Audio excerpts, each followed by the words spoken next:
आगे है कि रणथंभौर का किला पढ़ते हैं। तो शिव पिंड पर रखे बिलव पत्र की भांति पहाड़ी श्रृंखलाओं में खोया हुआ रणथंभौर देश का प्रसिद्ध दुर्ग है। यह दुर्ग उस अंत में शिव की तरह है जो सब कुछ देखता है पर सव्य दिखाई नहीं देता है। ठीक है, तो यहाँ पर पिक्चर दी हुई है इस दुर्ग की।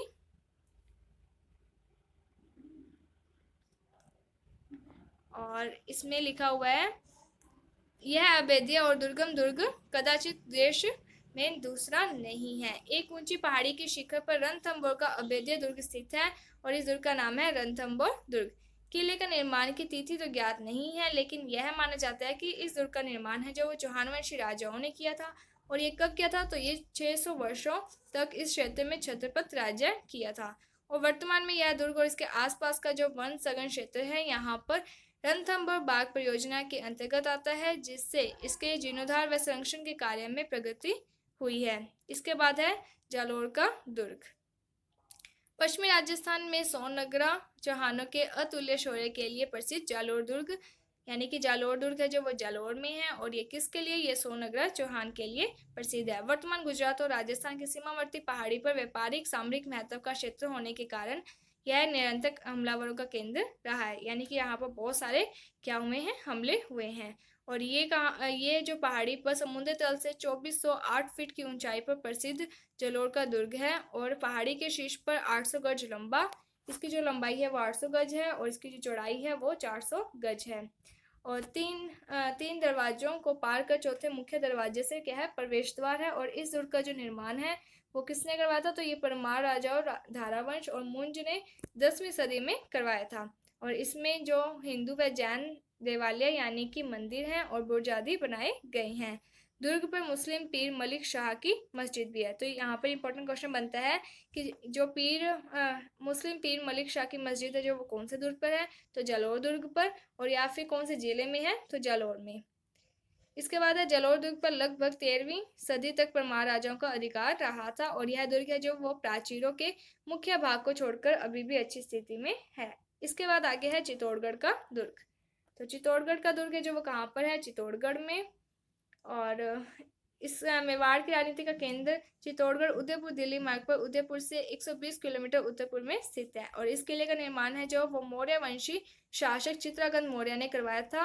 और ये कब करवाया था, तो ये 7वीं शताब्दी में करवाया गया था। इसके बाद चित्तौड़गढ़ का जो किला है वो कौन से पठार पर है, तो ये मेसा के पठार पर है। और यहाँ पर और भी जैसे कलात्मक मंदिर, राजमहल, जलाशय आदि भी बने हुए हैं। और महाराणा कुंभा के द्वारा क्या है, इसका वापस जीर्णोद्धार करवाया गया था। इसके बाद महाराणा कुंभा ने अपने राज्यकाल में लगभग 32 नए किलों का निर्माण भी करवाया था, जो कि कुंभाकालीन भारतीय स्थापत्य का एक अद्भुत उदाहरण है। इसके बाद है विजय स्तंभ। तो विजय स्तंभ कहाँ पर है, चित्तौड़गढ़ में, जो कि गौमुख कुंड से उत्तर पूर्वी कोना तक कुंभा के द्वारा निर्मित विजय स्तंभ। और ये जो विजय स्तंभ है ये 47 फीट यानी कि 47 फीट वर्गाकार और 10 फीट ऊंची जगती यानी कि चबूतरे पर बना हुआ है। और यह 122 फीट ऊंचा है और 9 मंजिला स्मारक है। यानी कि इसमें कितनी मंजिलें हैं, 9 मंजिले स्मारक है। और इसे क्या कहते हैं, भारतीय मूर्तिकला का शब्दकोश कहा जाता है। किसे, चित्तौड़गढ़ के ये विजय स्तंभ को, जो कि चित्तौड़गढ़ में स्थित है। इसके बाद आगे है कि जो श्री आर सी अग्रवाल ने विजय स्तंभ की शिल्पियों के नाम की सूची प्रकाशित की थी कि किस किसने इस दुर्ग का निर्माण करवाया था, कौन से इसके शिल्पी थे। तो इसके जो शिल्पी हैं वो है जैता और उनके पुत्र नापा, पोमा, पूजा, भूमि, चुत्थी, बलराज आदि हैं। और इस स्तंभ का निर्माण कब हुआ था, तो इस स्तंभ का निर्माण 1440 में प्रारंभ हुआ था और ये कब बनकर तैयार हो गया था, 1448 में। इसके साथ ही आगे है कि स्थापत्यविद पर्सी ब्राउन की मान्यता है कि मुस्लिम कारीगरों ने भारतीय स्थापत्य के पारंपरिक आकारों व स्थानीय रूपों को मिलाकर आवश्यकता के अनुसार संशोधन किया है और स्थापत्य शैली का निर्माण किया है। इसे क्या कहते हैं, इंडो इस्लामिक शैली। इसके बाद है राजस्थान की चित्रकला। राजस्थान की जो चित्र शैली है जो उसके काफ़ी सारे ग्रंथ मिलते हैं। और राजस्थानी चित्र शैली है जो इसमें कौन से ग्रंथ हैं, तो देखते हैं।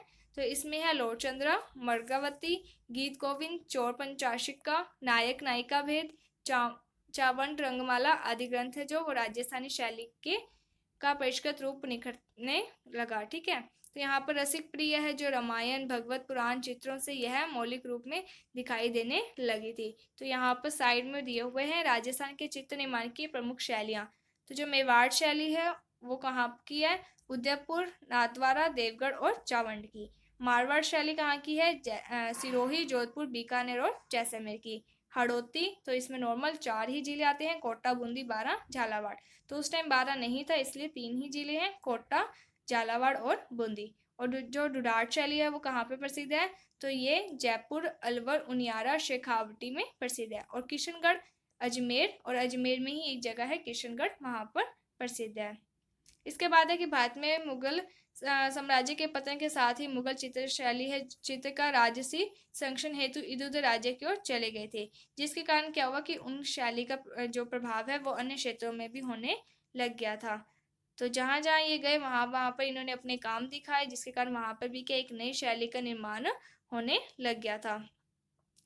इसके बाद जो आगे इम्पोर्टेंट क्वेश्चन है वो ये बनता है कि जब वो अलग अलग क्षेत्रों में गए थे तो काफ़ी सारी शैलियाँ जो विकसित हुई थी, किंतु चित्रों की सामान्य विशेषता, रंग, विषय वस्तु आदि में परिवर्तन होने के कारण राय किशन दास ने राजपूताना राज्य में पल्लवित चित्रशाला जो चित्रकला थी उसको राजस्थानी चित्र शैली का नाम दिया, जिसे सभी विद्वानों ने क्या है स्वीकार किया था। तो राजस्थानी चित्रों की विषय वस्तु मुख्य रूप से किस पर थी?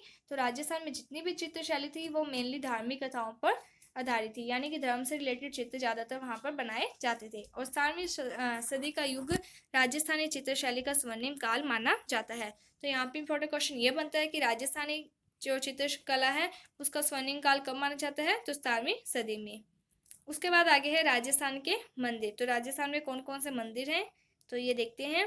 तो स्तूप व मंदिरों के बारे में देखने पर यानी कि मंदिरों का जो विकास है वो मेनली कब हुआ था?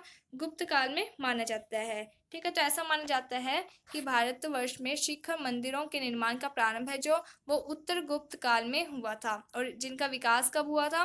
तो इनका जो विकास है वो गुर्जर प्रतिहार, गुहिल, चंदेल, राठौड़, परमार, सोलंकी, चालुक्य व पाल शासकों के काल में होता रहा है। तो मंदिर क्या होते हैं? तो मंदिर वह स्थान है जहाँ पर हम अपने आराध्य देवी देवताओं की पूजा करते हैं। मंदिर का तल छंद यानी कि जो भूमि तल होता है उस वो कौन सा है? एक तो प्रवेश मंडप होता है, एक सभा मंडप और एक गर्भगृह में विभाजित है। ठीक है, तो ये आपको एक दिखाया हुआ है मंदिर का। तो मंदिर में भाग हैं ये वाले, आप देख सकते हैं मंदिर, और इसमें जो भी भाग हैं उनके सभी के नाम दिए हुए हैं यहाँ पर। तो इसके बाद है कि गुप्त उत्तर युग में आज तक मंदिर बनाने की यही शास्त्रीय परंपरा रही है, और जिसका निर्माण शिल्प शास्त्रों ने नियमों के अनुसार किया है।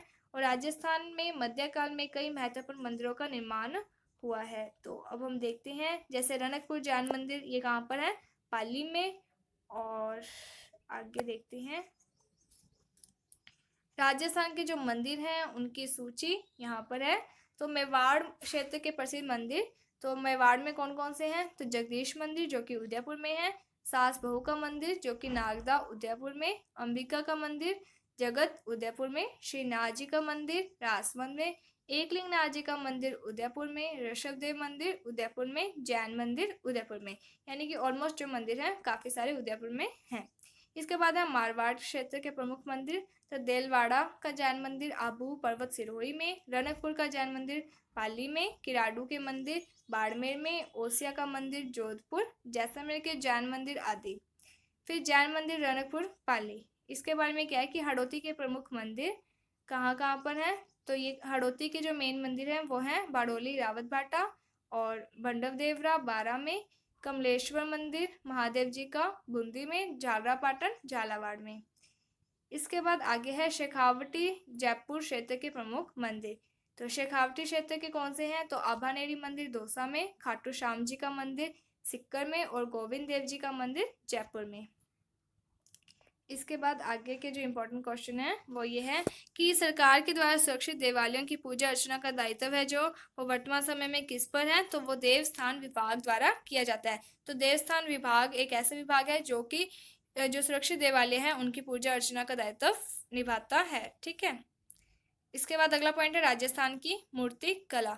तो गुप्तकालीन भारतीय मूर्तिकला के आदर्श तत्वों ने कला को एक नया रूप दिया था। तो गुप्त युगीन जो मूर्तिकला पर मूर्तिकला परंपरा के प्रभाव से राजस्थान प्रभावित रहा है। तो इस समय राजस्थान में कौन कौन से थे धर्म, तो इसमें वैष्णव, शैव, शाक्त आदि धर्मों का प्रसार हुआ। इसके साथ ही यहाँ पर जैन धर्म को भी राजकीय संरक्षण प्राप्त है। तो राजस्थान में मूर्तियों से अलंकृत देवालयों का जो निर्माण है वो गुर्जर प्रतिहार ने, परमार, चौहान, गोहिल शासकों के संरक्षण में हुआ था। और इसका जो मेन योगदान था वो किसने किया था, तो प्रतिहारों ने किया था। तो शैव धर्म की प्राचीन परंपरा में शिव की लिंग विग्रह और मानवीय प्रतिमाएं पर्याप्त मात्रा में निर्मित हुई थी। इसके बाद वैष्णव धर्म का जो प्रसार है वो राजस्थान के ईसा पूर्व प्रथम द्वितीय सदी के नगरी के अभिलेखीय विवरण से मिलता है। तो वैष्णव जो प्रतिमाएं थी उसमें कौन कौन सी थी, तो लक्ष्मी नारायण की, गज लक्ष्मी, गरुड़ासीन, विष्णु आदि की प्रतिमाएं मेनली मिलती हैं। इसके बाद पूर्व व मध्यकाल में शासक मत का व्यापक प्रसार हुआ। परिणामस्वरूप कई शाक्त देवालयों का निर्माण हुआ था और इन देवालयों में महिषासुर मर्दिनी की प्रतिमाओं की प्रधानता है। यानी कि अलग अलग जो भी आए थे, जैसे कि यहाँ पर सबसे पहले आए थे वैष्णव धर्म में, शक्त धर्म में कौन कौन से देवी देवताओं की मूर्ति मेनली प्रसिद्ध थी, तो उसके बारे में बताया गया है। इसके बाद है कि सूर्य मत का प्रभाव है जो 8वीं-9वीं सदी में देखा जाता है। और ओसियां, वरमाहा, झालापटना और चित्तौड़, उदयपुर में आज भी सूर्य मंदिर स्थित है। सिरोही क्षेत्र में बसंतगढ़, आहट क्षेत्र में प्राप्त धातु की जैन प्रतिमाएं इसके प्राचीन उदाहरण हैं। तो इसके बाद का जो लेसन है वो कितना रह गया है, 1 पेज।